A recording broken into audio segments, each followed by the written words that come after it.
Hər vaxtınız xeyir olsun, dəyərli abituriyentlər. Buraxılış imtahanına sayılı günlərimiz qaldı və bu günlər ərzində sizə elə videolar lazımdır ki, uzun-uzadı sizi yormasın, vaxtınızı çox aparmasın və həmçinin bu videoda öyrənəcəyiniz şeylərdən, məsələlərdən imtahanlarda sizə düşsün.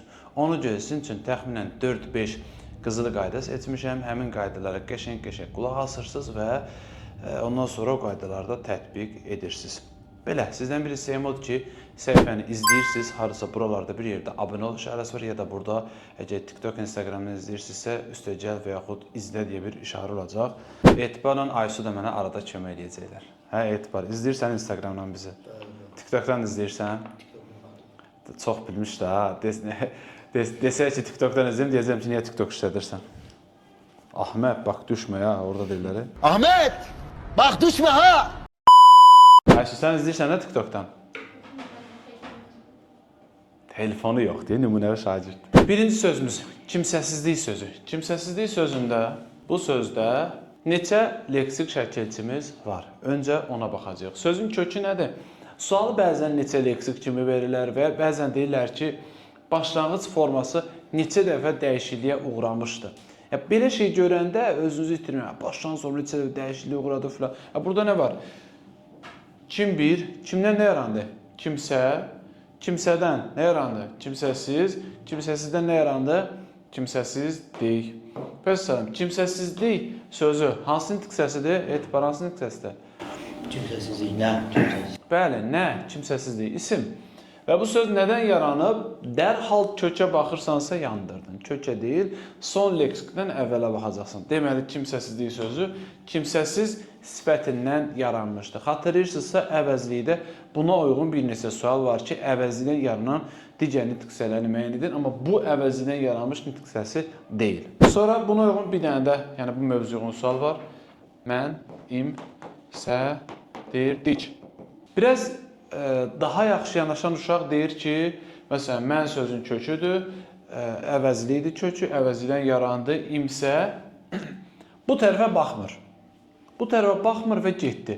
Yadınıza qalsın, əgər sözü sənə bu şəkildə veribsə, sən ona bu şəkildə baxmalısan. Özün istədiyi ki, ortadan bölüb baxmayacaqsan. Yəni, sözün əslinə baxacaqsan. Mənimsəmək, bəli, mən əvəzliyindən imsə şəkilçisi ilə mənimsəmək feili yaranır. Mənimsəməkdən isə nə yaranacaq? Mənimsə, bu dir deyil, mənimsədirmək sözü yoxdur. Bu, t-nın d-ya keçməsidir. Yəni, sahib gəldiyi üçün t-d əvəzləməsi baş verib. Mənimsəmək sözündən nə yarandı? Mənimsətmək. Düzdür? Sonra gəlir, ir şəkilçinədir. Nə edir? Mənimsədir. İndiki zaman. Sonra dikləri də həmişə böləcəyiz. Mənimsədirdik o, mənimsədirdik biz. Gördünüz? Bu qədər rahat. Deməli, mənimsədirdik sözü nədən yaranıb? Son leksikdən əvvələ baxıram, yaranıb mənimsəmək feilindən, əvəzindən yaranıb yazsa, səhv olacaq. Mənimsəmək sözünü özün yazsa, olar. Amma mənimsətmək, mənimsədirdi sözünü yazanda bu artıq feildən yaranmış olacaq. Özəlləşdirmək. Nədir sözün kökü? Nədir etibar sözün kökü? Öz, bəli. Özəlləşdirəndə sənin özünün olur və özəl olaraq sənə mənsub olur. Sözün kökü nədir? Öz. Özdən nə yarandı? Aysu? Özəl. Özəl. Öz sözündən özəl yarandı. Özəldən özəlləmək deyə bir söz yoxdur bizdə. Biz laşları parçalayıb parçalamadığımızı bilmək üçün ladan, lədən sonraya maqmək artırır. Özəlləmək sözü olmadığı üçün özəlləşmək deyirik. Özəlləşməkdən isə özəlləşdirmək deyirik. Və sizdən buradan nə olur? Mək, qrammatik şəkildir. Bəli. Bəs maqmək nə vaxt leksik olar? Deyə bilərsiniz. Əgər siz bilirsinizsə, aşağıda rəylərdə yaza bilərsiniz. Maqmək o zaman leksik olar. Məsələn, birini yazıram. Yemək. Yemək başladı, hazırlandı. Başladı nə? Yemək mübtədadır. Özü ye sözün köküdür, mək isə leksikdir. Siz də aşağıda maq və mək şəkilçiləri ilə deməli, düzəlmiş, düzəltmə sözləri yaza bilərsiniz. Ki, əsasən bilirsiniz, isim yazacaqsınız. Sonra, bu növbəti isə deyəcəyim elə bir şeydir ki, heç bir mövzuya aid deyil. Məsələn, bu dediyim tərkibli, təhlildir, söz yaradıcılıqdır filan bildik. Amma bu deyəcəyim elə bir mövzudur ki, Bu, yəni elə bir məsələdir ki, hər imtahan düşür, istər buraxılış, istər blok, 9, 11, hər yerdə düşür. Ancaq heç bir mövzuya aid deyil. Çox maraqlıdır. Deyirəm, biz geri çəkilib hazırlaşdıq. Sual belədir. Yazır, məsələn, verilmiş cümlədəki sözlərin morfoloji təhlili ilə bağlı düzgün fikri göstər. Və burada qeyd edir. Məsələn, biz şəxs əvəzliyik, mübtəda vəzifəsində filan bunları yazır. Və altına təzərrürə belə bir şey yazır. Tutaq ki, Y variantında. Geri sözünü yazır. Yer zərfidir. Yer zərfidir. Zərflik vəzifəsindədir. Geri yer zərfidir. Zərflik vəzifəsindədir. Bax, belə bir şey yaza bilir. Bəs görək bu nə deməkdir? Elə sözlərimiz var ki, bunu qeyd dəftərinizə mütləq əlavə edin. Elə sözlərimiz var ki, onlar müstəqil olaraq cümlə üzvü deyil. Müstəqil olaraq cümlə üzvü, bax, biz sözü. Nədir? Mübtədadır. Müstəqil olaraq cümlə üzvüdür, bəli. Biz əvəzilik, müstəqil olaraq cümlə üzvüdür, mübtədadır. Hazırlaşdıq bir sözdürmü? Sözdür. Müstəqil olaraq nədir? Xəbərdir. Amma söz birləşmələrində isə bu hal baş vermir. Yəni, sözlər müstəqil cümlə üzvü ola bilir, amma söz birləşmələrinin tərkibindəki sözlər, adı üstünə söz birləşməsi, müstəqil cümlə üzvü ola bilmir. Bu, birinci növdənin söz birləşmələri filan bunlar istisna, üçün parçalana bilənlər istisna. Amma feili birləşmələrdə xüsusən bu hal olmur. Bax, məsələn, deyir ki, biz hazırlaşdıq. Necə hazırlaşdıq? Fikir verin.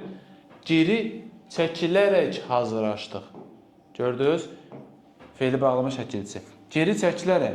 Feili bağlamadır, çəkilib. Bəli. Özündən qabaq söz var? Var. İkisi bir yerdə nə yaradır? Nədir bu birləşmənin adı? Tərkib. Bəli, feili bağlama tərkibi. Tərkib dediyin sözlə də feili birləşmə sözü, yəni bu ifadə bir yerdə tərkiblə feili birləşmə sinonimdir. Yəni bu feili birləşmədir. Feili birləşmədirsə cümlə üzvü, yəni zərfliyimiz budur. Bax, geri çəkilib, budur zərfliyimiz. Geri sözü də zərflik deyil. Çəkilib də zərflik deyil. Bəs bu geri sözünün, sual verirəm bəzən ki, deyin görək, geri sözünün sintaktik vəzifəsi nədir? Deyir ki, müəllim, heç nə. Heç nə deyə bir sintaktik vəzifə niyə deməlisən sən özü zərf? Sintaktik vəzifə o deməkdir ki, bunun, yəni bu nitq hissəsinin sintaksdəki vəzifəsi, sintaktik vəzifə, düzdür deyirlər, onun hərbi vəzifəsi, mülki vəzifəsi, hər insan bir vəzifəsi olan kimi, bir işi olan kimi, məsələn, şagird olan işin nədir? Öyrənmək, və birinin işi tutaq idman eləməkdir, birinin işi dərs deməkdir, hər bir işi var. Sənin də işin, yəni bunun da işi nədir? Bu cümlədə sintaksda bir adı var. Nə? Feili birləşmə deyilmi? Feili birləşmə. Feili birləşmənin asıl tərəfi. Çəkilib isə feili birləşmənin əsas tərəfi. Sintaktik vəzifəsi, yəni sintaksdakı adı, işi budur. Deyəcəksən ki, geri sözü sintaktik, deməli, geri sözü sintaktik vəzifəsi feili birləşmənin asıl tərəfi və yaxud morfoloji vəzifədə də heç nə. Zərf. Feili bağlamanın tərkib hissəsi də, feili bağlama tərkibinin tərkib hissəsi deyə bilərsən və yaxud feili bağlamanın tərkib hissəsi deyə bilərsən. Daha bir sual. Etibar, sənin adını yazaqda. Etibarın birdən birə gözü, gözü neynədir? Cümlənin ardını sən gətir. Deyil. Gözü çıxdı da. Çıxdı, niyə olsun? Gözü sataşdı, amma necə? Elə bir şey qur ki, ağıllı bir cümlə olsun. Nəyə sataşdı gözün? Kitaba. Yaxşı, əslində olan. Ne olsun istiyorsun sen? Yaxşı, birdən-birə kənarda dayanan dostlarından birinin adını de. Dilcan. Dilcan. Dilcana sataşdı. Belə bir cümlə verirəm ki, bunu necə sintaktik təhlil edərsən? Uşaq nə edir? Nə etdi, sataşdı? Kim sataşıb? Sataşdı nə? Gözü. Göz gedib deyib ki, hə, Dilcan, deyirsən, vəziyyə burada niyə otursan? Dam, dudun, sataşdın. Elə şey mi olur? Uşaqlar, öncə onu bilməlisiniz ki, gözü sataşmaq deyə bir frazeoloji birləşməmiz var. Və salam, frazeoloji birləşmənin arasında nə qədər söz artırırsan, artır, fərqi yoxdur. Nə olacaq? Bütöv bir cümlə üzvü olacaq. Düzdürmü? Hə, indi belə edirsən. Gözü kənarda dayanan Dilcana sataşdı. Deməli, hamısını bir yerdə xəbər götürəcəksən. Çünki parçala bilməzsən axı. Gözünün yenə qulağı gedib sataşa bilməz. Burnu sataşa bilməz. Düzdür? Gözü sataşıb, gördü yəni. Hə, əgər sən görürsən ki, burada nə var? Mənsubiyyət var. Hə, bilirsiniz ki, dilimizdə kimin, nəyin, haranın sualları yoxdur. Yəni dilimizdə var, yiyəlik halda filan var, morfologiyada var. Amma sintaksda, cümlə üzvlərində belə bir sual yoxdur. Və baxıram, gözü sataşdı. Necə sataşdı birdən-birə? Sonra, gəldim bura. Nə oldu? Kimin sualı yarandı? Bilirsən ki, dilimizdə kimin sualı yoxdur. Sən də təhlil edib, gəlib burada kimin sualı aldınsa, bil ki, səhv gəlmişsən, səhv təhlil edəmişsən. Və nə etməlisən? Həmin o ını özündən sonra ilə bir yerdə təhlil etməlisən.Inın bir tərəfi hardadır? In, yəli-yəl burada başlayırsa, etibarın nəyi? Gözü. Gözü, bəli, etibarın gözü. Gördünüz? Biz etibarı bir yerdə saxlayıb, gözün bir yerdə saxlaya bilmərik. Etibara qarşı bu hərəkəti belə etibarsızlıq eləyə bilmərik. Nədir? Gözü bir yanda, etibar özü bir yanda. Elə şey olmaz. Düzdür? Vəssalam. Deməli, etibarı da gətirib burada gözünə qovuşturmalısan. Müəllim, mən gözümə yox, mən ürəyimə qovuşmaq istəyirəm zət. Hə, etibar. Düzün deyil. Gəl buraxınızı sənlə təhlil edəcəm. Gəl bəri. Ya sənə bir 2 dənə sual verəcəm. Deməli. Yaz bura.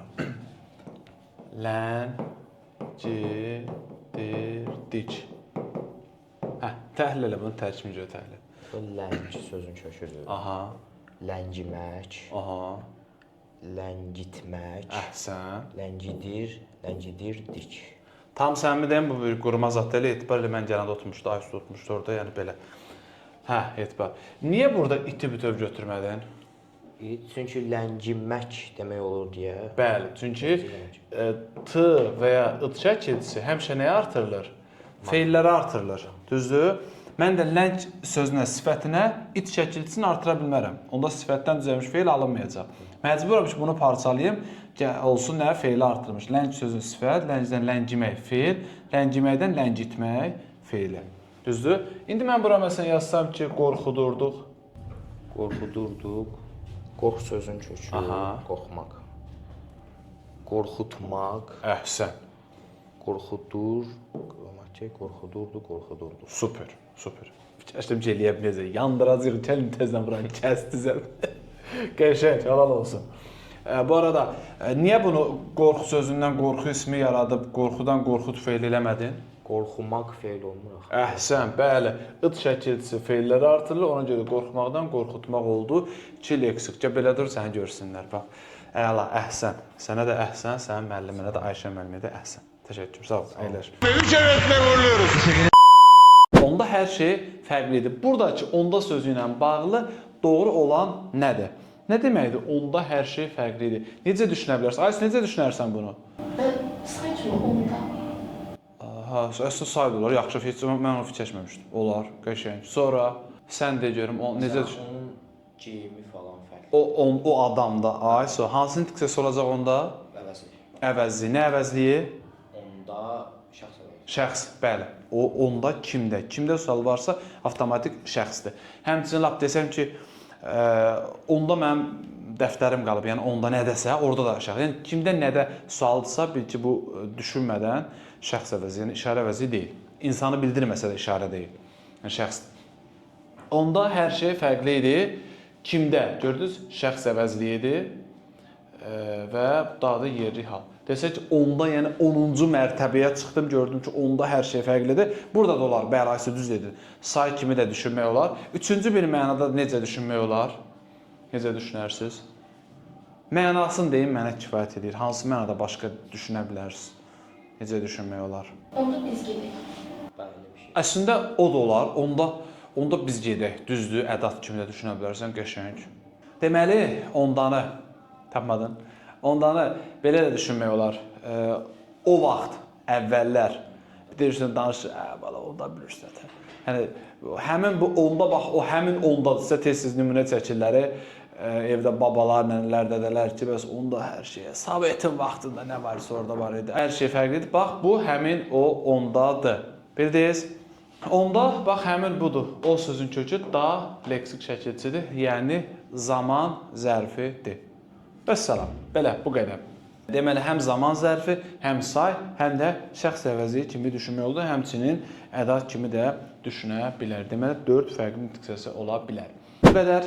Hər biriniz imtahanlarda uğurlar arzulayan. Bu arada bizim imtahana kimi davam edən sürət və təkrar qruplarımıza qoşularaq hər gün dərslərdən faydalana bilərsiniz. Həm sınaq, həm də dərs keçə bilərsiniz. Qoşulmaq üçün 055 597 01 51-ə qoşulursunuz. Təkrar qrupunda həftədə 5 gün dərsdir, 3 gün dərsdir, sürət qrupunda 5 gün dərsdir və sınaqlar, mətnlər də öz yerində və qoşulan kimi bütün mövzular bir tıkla aktiv olur. Qiyməti də əlçatan hər bütçəyə uyğundur.